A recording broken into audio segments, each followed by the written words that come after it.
नमस्कार बच्चों। आज हम सीखेंगे सुप्रसिद्ध कहानीकार गुरबच्चन सिंह द्वारा लिखित लक्ष्मी यह कहानी। लक्ष्मी इस कहानी का पहला भाग हमने पढ़ा है, उसका आशय भी देखा है, उसका स्वाध्याय भी आपने छुड़ाया है।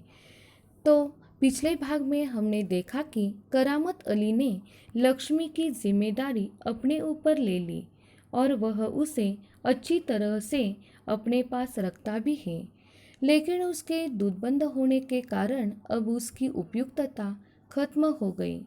यह बात रमजानी करामत अली को समझाती है, लेकिन करामत अली उसकी बात को टाल देता है।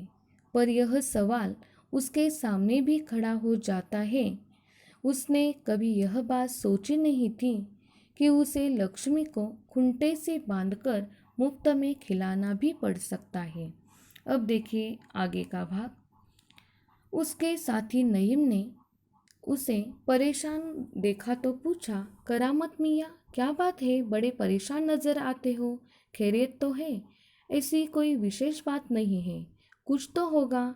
क्या बताऊँ, गाय ने दूध देना बंद कर दिया है, बूढ़ी हो गई है, बैठा कर खिलाना पड़ेगा और इस जमाने में गाय भैंस पालने का खर्चा, इसमें परेशान होने की क्या ज़रूरत है, गाय बेच दो। करामत अली ने होका भरते हुए कहा, हाँ, परेशानी से छुटकारा पाया जा सकता है, बहुत आसान तरीका है, लक्ष्मी को बेच दिया जाए। वह नईम के पास से हटकर अपने काम में जुट गया। इसका आशय देखिए।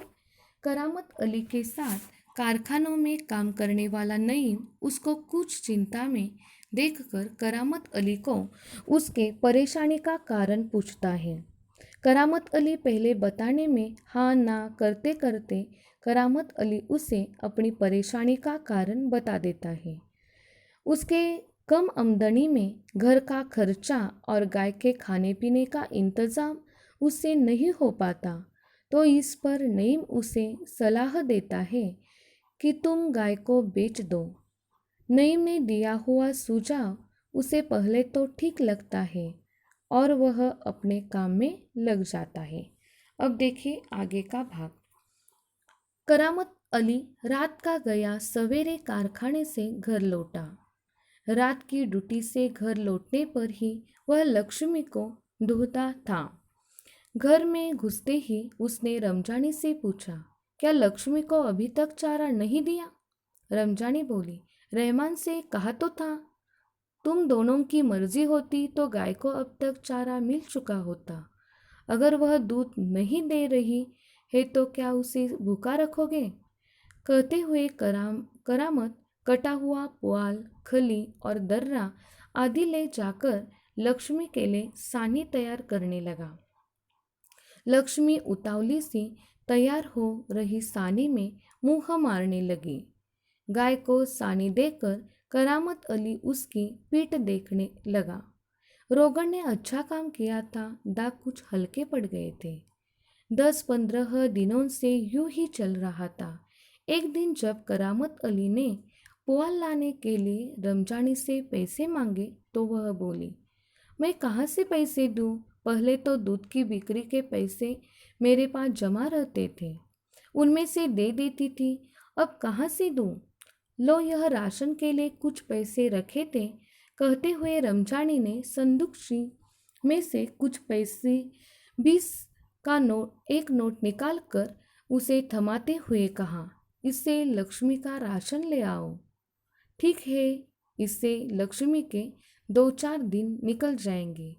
आखिर इस तरह कब तक चलेगा? रमजानी दुखी स्वर में बोली, तुम इसे खुला छोड़कर आजमा कर तो देखो, कहते हो तो ऐसा करके देख लेंगे। इसका प्रकट वाचन किया है। अब देखिए इसमें आए हुए कठिन शब्द। खैरियत, कुशलता, हौका, दीर्घ निश्वास, दुहना, पशु का दूध निकालना, मर्जी, इच्छा, पुआल, धान के सूखे डंठल जिनमें से दाने निकाल दिए गए हो, खली, तेल निकल जाने के बाद तिलहन का बचा हुआ हिस्सा, उसे पेंड भी कहा जाता है, जो मवेशी खाते हैं, सानी, चारा, खली आदि मिला मिला हुआ पशुओं का खाद्य या खाना। देखिए इसका आशय देखिए। करामत अली रात की ड्यूटी करके सुबह जब घर लौटा तो उसने रमजानी को लक्ष्मी के बारे में पूछा, क्या उसे चारा दिया? तब उसे पता चलता है कि लक्ष्मी के और घर वालों ने ध्यान नहीं दिया है और वह उन्हें डांटता है और खुद ही लक्ष्मी के लिए खाने की तैयारी करता है। वह अब खुद ही लक्ष्मी के खाने का ध्यान रखना शुरू करता है। इस तरह 10-15 दिन निकल जाते हैं। फिर एक दिन ऐसा आता है, उसके पास पुआल लाने के लिए पैसे नहीं होते। वह पुआल लाने के लिए रमजानी से पैसे मांगता है, लेकिन रमजानी उसे कहती है अब उसके पास भी पैसे नहीं रहे। दूध से मिलने वाले पैसे तो बंद हो चुके हैं। अब कहाँ से पैसे दूँ? फिर भी उसके पास जो 20 रुपये होते हैं राशन के लिए उसने रखे होते हैं, वह 20 रुपये वह करामत अली को देती है। करामत अली की छोटी सी आमदनी है और लक्ष्मी का खर्चा उठाना उनसे मुश्किल हो जाता है और यह बात जानकर रमजानी लक्ष्मी को खुला छोड़ने की सलाह देती है। करामत अली अपनी मजबूरी के कारण वह रमजानी की बात मान लेते हैं। उसकी सलाह उन्हें अच्छी लगती है। इसके आगे का भाग जो है हम कल देखेंगे।